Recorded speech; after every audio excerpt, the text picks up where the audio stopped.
എനിക്കങ്ങനെ സിനിമ ഫീൽഡുമായിട്ട് വളരെ ബന്ധമില്ലാത്ത ഒരാളാണെങ്കിലും അടുത്തിടെ കണ്ട സോഷ്യൽ മീഡിയയിൽ വൈറലായിട്ടുള്ള ഒരു വീഡിയോ അത് കണ്ടപ്പോഴേക്കും അതിനെക്കുറിച്ചിട്ട് കുറച്ച് കാര്യങ്ങൾ ഷെയർ ചെയ്യണമെന്ന് തോന്നി.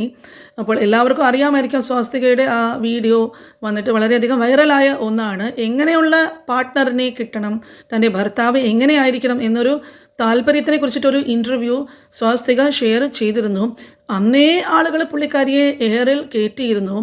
അതിന് മുമ്പും സ്വാസ്തികയുടെ വീഡിയോ കുറേയൊക്കെ വന്നിട്ടുണ്ടായിരുന്നു. അതിൻ്റെ കുറച്ച് ഭാഗങ്ങൾ കണ്ടിട്ട് വരാം. 24 ന്യൂസിലായിരുന്നു ഈ ഇൻ്റർവ്യൂ വന്നിരുന്നത്. അതുപോലെ ഹസ്ബൻഡിന്റെ താഴെ ജീവിക്കാനാണ് ഞാൻ തീരുമാനിച്ചിരിക്കുന്നത്. അതുകൊണ്ടാണ് ഈ കാല് പിടിക്കുന്നതും പാത്രം കഴുകുന്നതും ഒക്കെ. ഈ പറഞ്ഞ ഇക്വാലിറ്റി എന്റെ ഫാമിലി ലൈഫിൽ എനിക്ക് വേണ്ട. എനിക്ക് ഈ ഫ്രീഡം വേണ്ട. നീ എനിക്ക് വേണ്ടി സമയം തന്നില്ല, നീ അത് ചെയ്തില്ല, നീ അപ്പൊ അവിടെ എത്തിയപ്പോ വിളിച്ചില്ല, നീ ഇങ്ങനെ ചെയ്തില്ല, നീ എവിടെ പോയി, മറ്റത് അങ്ങനെ ഒരു ചോദ്യമില്ല. ഭയങ്കര പീസ്ഫുൾ ആയിട്ട് നമ്മളെ കൊണ്ട് നടക്കാൻ പറ്റുക എന്നുള്ളതാണ് ഒരു റിയൽ ലവ് എന്നുള്ളത്. എനിക്ക് അപ്പോഴാണ് ഞാനത്. അപ്പോൾ പുള്ളിക്കാരുടെ അഭിപ്രായം വന്നിട്ട് തന്നെ ഡോമിനേറ്റ് ചെയ്യുന്ന ഒരു ഹസ്ബൻഡിനെയാണ് വേണ്ടത്, അത് അവരുടെ സ്വന്തം ചോയ്സാണ് എന്നും പറയുന്നു. അപ്പോൾ ഒരു പബ്ലിക് മീഡിയയിൽ, പബ്ലിക് പ്ലാറ്റ്ഫോമിൽ ഇതൊക്കെ വന്ന അഭിപ്രായങ്ങളും ഇൻ്റർവ്യൂവിലൊക്കെ പറയുമ്പോഴേക്കും സാധാരണ അതിനെക്കുറിച്ചിട്ട് ഒരുപാട് കമൻസൊക്കെ വരും. അതിനെക്കുറിച്ച് ശേഷം കുറച്ച് ഭാഗങ്ങൾ കൂടെ കണ്ടിട്ട് തിരിച്ചു വരാം. എന്ന് പറയുന്ന ആ ഫീലിങ്സിനോട് എനിക്ക് ഭയങ്കര ഇമോഷണലി അറ്റാച്ച്മെന്റ് ഉള്ള ഒരാളാണ്. കല്യാണം എന്ന് പറയുന്നത് ഭയങ്കര പവിത്രമായിട്ട് കാണുന്ന ഒരാളാണ് ഞാൻ. കല്യാണം കഴിച്ചു, ഹസ്ബൻഡ്, ഞാൻ ഏതോ ഇപ്പോഴല്ല കുറെ മുമ്പ് നമ്മൾ സീത സീരിയലൊക്കെ നടക്കുന്ന സമയത്ത് ഏതോ ഒരു ഇന്റർവ്യൂവിൽ ഞാൻ പറഞ്ഞു, എൻ്റെ മനസ്സിലൊരു ആഗ്രഹം എന്ന് പറഞ്ഞു കഴിഞ്ഞാൽ എനിക്ക് ഭയങ്കര എന്താ പറയാ, എൻ്റെ ഹസ്ബൻഡ് കുറച്ച് ഡോമിനേറ്റിംഗ് പവർ ഉള്ള ആളായാലും എനിക്ക് കുഴപ്പമില്ല, അതായത് കുറച്ച് ഫ്രീഡം റെസ്ട്രിക്ട് ചെയ്യുന്ന ആളായാലും എനിക്ക് കുഴപ്പമില്ല. അത് എനിക്ക് കുഴപ്പമില്ല എന്ന് ഞാൻ പറഞ്ഞോളൂ. എല്ലാ സ്ത്രീകളും അങ്ങനെ ആവണമെന്ന് ഞാൻ പറയുന്നില്ല.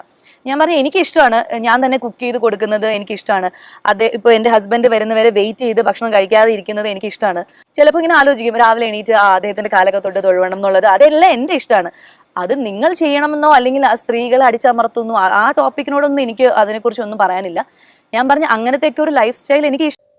എല്ലാവർക്കും അറിയാവുന്നതുപോലെ ഒരു 5-6 മാസം മുമ്പ് പുള്ളിക്കാരിയുടെ കല്യാണം കഴിഞ്ഞിരുന്നു. കൂടെ അഭിനയിച്ച് പ്രേം എന്നൊരാളുമായിട്ടാണ് പുള്ളിക്കാരിയുടെ വിവാഹം നടന്നത്. പ്രണയ വിവാഹമായിരുന്നു. അപ്പോൾ സ്വാഭാവികമായിട്ടും ഈ ഇൻ്റർവ്യൂസിൽ ഇവർ പറഞ്ഞ കാര്യങ്ങളൊക്കെ അതിനനുസരിച്ചിട്ടാണോ കല്യാണമൊക്കെ നടന്നത് എന്ന് അറിയാൻ ആളുകൾക്ക് ആകാംക്ഷ തീർച്ചയായിട്ടും ഉണ്ടായിരിക്കും. പ്രത്യേകിച്ചും സ്വാസ്തികയുടെ ഫാൻസ് ആയിട്ടുള്ളവർക്കും ഇതിലൊക്കെ ഇൻട്രസ്റ്റഡ് ആയിട്ടുള്ളവർക്കും ഒക്കെ. അപ്പോൾ അത് കഴിഞ്ഞിട്ട് പുള്ളിക്കാരി വന്നിട്ട് യു സ്റ്റുഡിയോ എന്നൊരു ചാനലിൽ ഇൻ്റർവ്യൂ കൊടുത്തിരുന്നു. അപ്പോൾ അതിൽ ആങ്കർ ചോദിക്കുന്നുമുണ്ട് പറഞ്ഞ കാര്യത്തിൽ മാറ്റം എന്തെങ്കിലും ഉണ്ടോ എന്നുള്ളത്. അതിനെക്കുറിച്ച് പുള്ളിക്കാരുടെ അഭിപ്രായം എന്താണെന്ന് കേട്ടിട്ട് തിരിച്ചു വരാം. അങ്ങനെ ഈ പറഞ്ഞ പോലെ ഭയങ്കരമായിട്ടുള്ള സൈബർ ബുള്ളിങ് ഇതിനെ ഞാൻ എടുക്കുന്നില്ല. ഞാൻ എന്റെ ഒരു അഭിപ്രായം പറയുന്നു. ഞാൻ എന്റെ പേഴ്സണൽ ലൈഫിനെ കുറിച്ച് ചോദിക്കുകയാണെങ്കിൽ എന്റെ പേഴ്സണൽ ലൈഫ് ഞാൻ ഇങ്ങനെയാണ് ജീവിക്കാൻ തീരുമാനിച്ചിരിക്കുന്നത്. അതായത് ഇപ്പൊ നിങ്ങൾ പറയുന്നത് ഹസ്ബൻഡിന്റെ താഴെ ജീവിക്കാനാണ് ഞാൻ തീരുമാനിച്ചിരിക്കുന്നത്. അത് ഞാൻ ഇപ്പൊ തീരുമാനിച്ചല്ല, ഞാൻ വളരെ ചെറിയ, അതായത് കല്യാണം കഴിക്കുന്നതിന് മുമ്പൊക്കെ ഉള്ള നമ്മുടെ ആ ഒരു ടീനേജ് പ്രായമുണ്ടല്ലോ, അപ്പോഴേ ഞാൻ തീരുമാനിച്ച. അപ്പൊ നിങ്ങൾ ചോദിക്കും എന്തുകൊണ്ടെന്ന് ചോദിച്ചാൽ എനിക്കറിയില്ല. എന്റെ അച്ഛനും അമ്മയും അങ്ങനെയാണെന്ന് ചോദിച്ചാൽ അല്ല, എന്റെ അമ്മൂമ്മ അങ്ങനെയാണെന്ന് ചോദിച്ചാൽ അല്ല, ഇവരാരും അങ്ങനെയല്ല. പക്ഷെ ഞാൻ എന്തുകൊണ്ട് അങ്ങനെ തീരുമാനിച്ചു, അപ്പൊ അത് എന്തുകൊണ്ടാന്ന് വെച്ചാൽ എനിക്കും അതിന്റെ റീസൺ അറിയില്ല. പക്ഷെ ഞാൻ അങ്ങനെ ജീവിക്കാനാണ് പോകുന്നത് എന്നുള്ളത് മാത്രമേ എനിക്ക് അറിയുള്ളൂ. അതുകൊണ്ടാണ് ഈ കാല് പിടിക്കുന്നതും പാത്രം കഴുകുന്നതും ഒക്കെ. അത് തെറ്റാണോ എന്ന് ചോദിച്ചു കഴിഞ്ഞാൽ തെറ്റാണ് നിങ്ങൾക്ക്. അത് ഞാൻ ഒരിക്കലും പറയുന്നില്ല നിങ്ങളെ പോലുള്ള, ഇപ്പൊ അമീനെ പോലുള്ള ആൾക്കാർ അങ്ങനെ ചെയ്യണം, അതാണ് ഒരു പെർഫെക്റ്റ് സ്ത്രീ എന്ന് ഞാൻ ഒരിക്കലും പറയില്ല. അതല്ല പെർഫെക്റ്റ് സ്ത്രീ. സ്ത്രീകൾ എപ്പോഴും ഇൻഡിപെൻഡന്റ് ആയിട്ടിരിക്കണം, അവര് ആ ഒരു ഇക്വാലിറ്റിയിൽ വിശ്വസിക്കണം. കല്യാണം എന്ന് പറയുന്നത് അവരുടെ ജീവിതത്തിലെ വേറൊരു സംഭവമല്ല, അത് നോർമൽ ഒരു സംഭവമാണ്. പക്ഷെ എനിക്കിതൊക്കെ വേറെയാണ്. എനിക്ക് ഈ പറഞ്ഞ ഇക്വാലിറ്റി എന്റെ ഫാമിലി ലൈഫിൽ എനിക്ക് വേണ്ട. എനിക്ക് ഈ ഫ്രീഡം വേണ്ട. ഞാൻ ഇങ്ങനെയാണ് ഇഷ്ടപ്പെടുന്നത്. ഓരോരുത്തർക്കും അവരവരുടെ രീതിയിൽ ജീവിക്കാനുള്ള ഒരു സ്വാതന്ത്ര്യം ഉള്ളതുകൊണ്ട് എന്റെ പീസ് ഓഫ് മൈൻഡ് ഞാൻ കാണുന്നത് ഇതിലാണ്. എനിക്കിപ്പോ എന്റെ അച്ഛനും അമ്മയും അല്ലെങ്കിൽ ഇപ്പൊ ഹസ്ബൻഡ് ഒക്കെ പറയുന്ന കാര്യങ്ങൾ കേട്ട് ഒരു ഡിസിഷൻ എടുക്കാനും, അവർ നോ പറയുമ്പോൾ അത് ഓക്കെ വേണ്ടാന്ന് തീരുമാനിക്കാനും, അല്ലെങ്കിൽ ഒരു കാര്യം അവരടുത്ത് ചോദിച്ചിട്ട് ചെയ്യാനും ഒക്കെ എനിക്ക് ഇഷ്ടമാണ്. അതൊരു വലിയൊരു പ്രശ്നമായിട്ട് എന്റെ ജീവിതത്തിൽ ഇതുവരെ വന്നിട്ടില്ല, ഇനി അത് വരാനും പോകുന്നില്ല. അപ്പൊ എനിക്ക് അതുകൊണ്ട് ഈ പറഞ്ഞ കാര്യങ്ങൾ ചെയ്യുന്നതിൽ ഞാൻ ഭയങ്കര ഹാപ്പിയാണ്, ഞാൻ സാറ്റിസ്ഫൈഡ് ആണ്. പക്ഷെ മൂന്നാമതൊരാള് ഇത് ഇൻഫ്ലുവൻസ് ആവേണ്ട കാര്യമില്ല, ഇത് ചെയ്യേണ്ട കാര്യമില്ല, ഇതാണ് ശരിയെന്ന് ഞാൻ എവിടെയും പറയുന്നില്ല. പക്ഷെ നാളെ എന്തൊക്കെ ഈ ലോകം മാറിയാലും നമ്മൾ പറയില്ല, ഇപ്പം ഭയങ്കരമായിട്ടുള്ളൊരു മാറ്റം നമ്മുടെ സമൂഹത്തിൽ വന്നു, സ്ത്രീകൾ ഭയങ്കര ഇതിൽ ഇപ്പൊ ഈ പറയുന്ന പ്രശ്നങ്ങളൊന്നും സ്ത്രീകൾക്ക് നാളെ ഇല്ലെങ്കിൽ പോലും ഞാൻ ഇങ്ങനെ തന്നെ. ഇതുപോലെയുള്ള രസകരമായിട്ടുള്ള ഒരുപാട് ഇന്റർവ്യൂസ് വരുന്ന മൈൽ സ്റ്റോൺ മേക്കേഴ്സ് എന്ന പ്ലാറ്റ്ഫോമിലും ചാനലിലും പുള്ളിക്കാരിയുടെ ഇൻ്റർവ്യൂ വന്നിരുന്നു. അപ്പോൾ അതിലും പുള്ളിക്കാരി ഇതിനെക്കുറിച്ച് പറയുന്നുണ്ട്. ഞാൻ മനസ്സിലാക്കി റിയലൈസ് ചെയ്തൊരു കാര്യം എന്ന് വെച്ച് കഴിഞ്ഞാൽ ഞാൻ കുറച്ചൊരു പൈങ്കിളിയാണ്, അല്ലെങ്കിൽ ഞാൻ ഓവർ ഒരു റൊമാൻറ്റിക് ആണ്, കുറച്ച് ക്രിഞ്ചൊക്കെയാണ് ഞാൻ. അപ്പം എന്റെ സീത എന്ന് പറഞ്ഞ സീരിയലാണെങ്കിൽ അതിലും ക്രിഞ്ചായിരുന്നു. അപ്പൊ അതിൽ എന്റെ ഇന്ദ്രേട്ടൻ എന്നെ ഭയങ്കരമായിട്ട് ഒരു രാജ്ഞിയെ പോലെ കൊണ്ട് നടക്കുന്നു, ഞാൻ അത് ചെയ്യാം, അങ്ങനത്തെ ഒരു ഭർത്താവിന്റെ സെറ്റ് ആളെ കിട്ടണം എന്നൊക്കെ ആയിരുന്നു എന്റെ മനസ്സിലാവും. ഇങ്ങനെ എന്നെ കൊണ്ടുനടക്കുന്ന ആളെ കിട്ടണം എന്നൊക്കെ.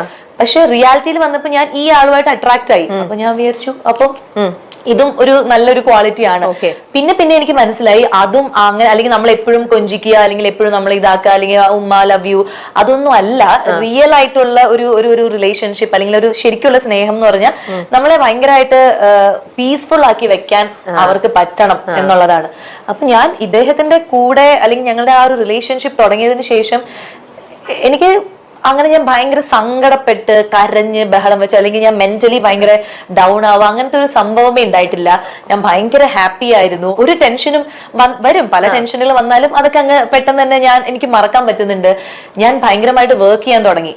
അതായത് ഒന്നിനെ കുറിച്ച് നമുക്ക് ബോധപ്പെടേണ്ട ആവശ്യമില്ല. കാരണം നീ എനിക്ക് വേണ്ടി സമയം തന്നില്ല, നീ അത് ചെയ്തില്ല, നീ അപ്പൊ അവിടെ എത്തിയപ്പോ വിളിച്ചില്ല, നീ ഇങ്ങനെ ചെയ്തില്ല, നീ എവിടെ പോയി, മറ്റത് അങ്ങനെ ഒരു ചോദ്യമില്ല. എന്നാൽ എന്റെ ഒരു ക്യാരക്ടർ അനുസരിച്ച് എനിക്ക് അങ്ങനെ ചോദിക്കുന്നതൊക്കെ ഇഷ്ടമാണ്. എനിക്ക് ഇങ്ങനെ കുറച്ച് ഓവർ, ഞാൻ എപ്പോഴും പല ഇന്റർവ്യൂവിലും പറഞ്ഞിട്ടുണ്ട്, എനിക്ക് എന്നെ കുറച്ച് ഡോമിനേറ്റ് ചെയ്യുന്ന ഒരു പാർട്ട്ണർ വന്നാൽ എനിക്ക് സന്തോഷമേ ഉള്ളൂ.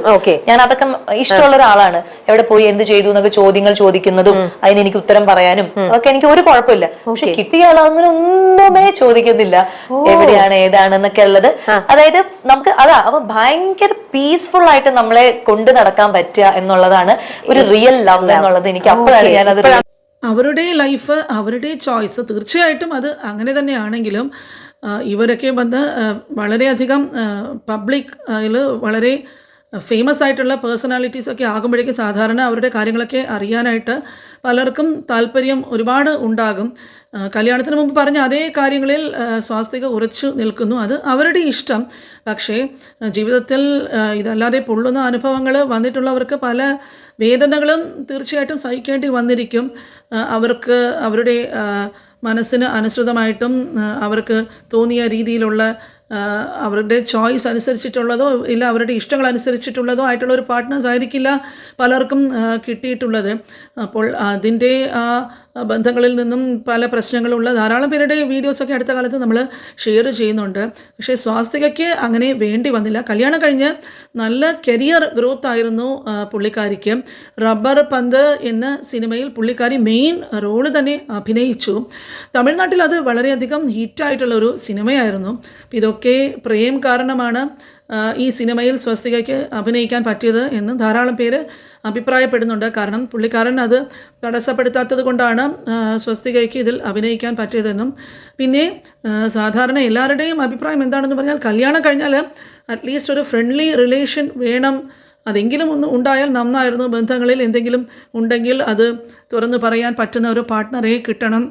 അപ്പോൾ വളരെയധികം ഡോമിനേറ്റിംഗ് ആയിട്ടുള്ള ആളുകളാണെങ്കിലും ഇപ്പോൾ കരിയർ ഇതിലുള്ള ലേഡീസിനൊക്കെ അത് അവരുടെ സ്വാതന്ത്ര്യത്തിനെ ബാധിക്കുമെന്നും പലരും അഭിപ്രായപ്പെടാറുണ്ട്. കാരണം നല്ല രീതിയിൽ ഹൈ ലെവലിലൊക്കെ വർക്ക് ചെയ്യുന്ന സ്ത്രീകൾക്ക് സാധാരണ ഹസ്ബൻഡിൽ നിന്നുള്ളൊരു സപ്പോർട്ട് ഉണ്ടെങ്കിലും മാത്രമേ അവർക്ക് അവരുടെ കരിയറിൽ മുമ്പോട്ട് പോകാനായിട്ട് തീർച്ചയായിട്ടും സാധിക്കുകയുള്ളൂ. ഇപ്പോൾ ഡോമിനേറ്റിംഗ് അത് സ്വസ്തികയ്ക്ക് ചോയ്സ് അനുസരിച്ചിട്ട് അവർ അങ്ങനെ പറയുന്നുണ്ടെങ്കിലും പലരുടെയും അഭിപ്രായം ഈ ഡോമിനേറ്റിംഗ് ഒക്കെ ഒരു ലിമിറ്റ് വരെ ആണെങ്കിൽ അതിൽ കുഴപ്പമില്ല. പക്ഷേ എന്തിനും ഈ ഹസ്ബൻഡ് ഇങ്ങനെ ഡോമിനേറ്റ് ചെയ്ത് വന്നു കഴിഞ്ഞാൽ ഈ വർക്കിംഗ് ആയിട്ടുള്ളവരുടെ ലൈഫിനെ അത് വളരെയധികം നെഗറ്റീവായിട്ട് ബാധിക്കുമെന്നും ആ കാരണം ഒന്നുകൊണ്ട് മാത്രം ഒരുപാട് ഈ കരിയറിൽ നല്ല രീതിയിലുള്ള ലേഡീസൊക്കെ ഡിവേഴ്സിനായിട്ട് കൗൺസിലിങ്ങിനൊക്കെ വരുന്നതും.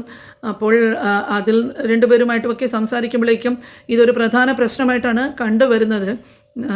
അപ്പോൾ എല്ലാ കാര്യങ്ങൾക്കും രണ്ട് വശം തീർച്ചയായിട്ടും ഉണ്ടല്ലോ. അപ്പോൾ ഒരു വിഭാഗക്കാർക്ക് ഇങ്ങനെ സ്വാസ്തികയെ പോലെ ഡോമിനേറ്റിംഗ് ആയിട്ട് ഉള്ള ആൾക്കാരെയായിരിക്കും പ്രിഫറൻസ് എങ്കിൽ വേറൊരു വിഭാഗം അത് വേണ്ട എന്നുള്ള അഭിപ്രായക്കാരും ഉണ്ട്. അപ്പോൾ സ്വസ്തികയുടെ ജീവിതം അത് അവരുടെ തീരുമാനമാണ്. പക്ഷേ അത് ആ ഒരു വീഡിയോ കണ്ടപ്പോഴേക്കും ഇങ്ങനത്തെ അഭിപ്രായം ഉള്ള ധാരാളം പേര്, അത് ഉള്ളവരും ഇല്ലാത്തവരുമായിട്ടുള്ള ലേഡീസ് നമ്മുടെ സൊസൈറ്റിയിൽ ഉണ്ട്. അപ്പോൾ ഇത് കണ്ടപ്പോൾ നിങ്ങളുടെ ഇഷ്ടങ്ങൾ എന്തൊക്കെയാണ് എന്നുള്ളത്, നിങ്ങളുടെ ഇപ്പോൾ കല്യാണം കഴിയാത്ത പെൺകുട്ടികളും ധാരാളം പേര് ഇത് കാണുന്നവരുണ്ടെങ്കിൽ നിങ്ങളുടെ പ്രിഫറൻസ് എന്താണ്, എങ്ങനത്തെ ആളായിരിക്കണം നിങ്ങളുടെ പാർട്ട്ണറായിട്ട് വരേണ്ടത്, പിന്നെ കല്യാണം കഴിഞ്ഞവർക്കും ശരി നിങ്ങൾക്ക് എന്താ ആഗ്രഹിച്ചു അതുപോലെയുള്ള പാർട്ട്ണറിനെയാണോ നിങ്ങൾക്ക് കിട്ടിയത്. അപ്പോൾ നിങ്ങളുടെ അഭിപ്രായം എന്ത് തന്നെയായാലും അത് കമൻറ്റ് ബോക്സിൽ തുറന്ന് എഴുതുക. ആ ഒരു അഭിപ്രായം പലർക്കും ഒരു പാഠമാകുകയോ അനുഭവമാകുകയോ ചെയ്യുകയാണെങ്കിൽ, അതവർക്കൊരു യൂസ്ഫുള്ളായിട്ടിരിക്കുകയാണെങ്കിൽ നിങ്ങൾ നിങ്ങളുടെ കാര്യങ്ങൾ മറക്കാതെ കമൻറ്റ് ചെയ്യുക. അപ്പോൾ ഇതുപോലെ വേറെ പ്രസക്തിയുള്ള ഒരു ടോപ്പിക്കുമായിട്ട് അടുത്ത വീഡിയോയിൽ ഉടനെ കാണാം.